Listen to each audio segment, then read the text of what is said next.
Hurmatli obunachilar, siz bilgan o'sha mashhur Bosim bobo choyxonasining yonidagi masjiddamiz bugun. Assalomu alaykum domlajon. Assalomu alaykum va rahmatullohi va barakatuh. Mana aziz Bosim bobo obunachilari.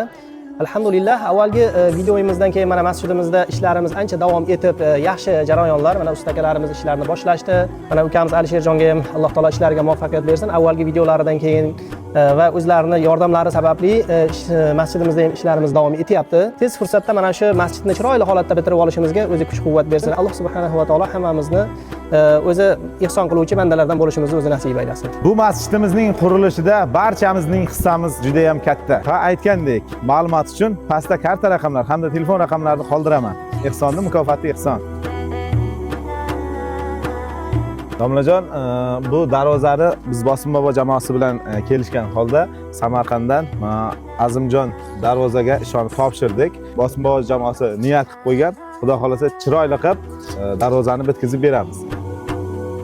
Alloh taolo hammamizni ishlarimizga o'zi muvaffaqiyat bersin. Chiroyli holatda tez fursatda bitirib olishimizga Robbim o'zi kuch-quvvat bersin. Assalomu alaykum va rahmatullohi va barakatuh.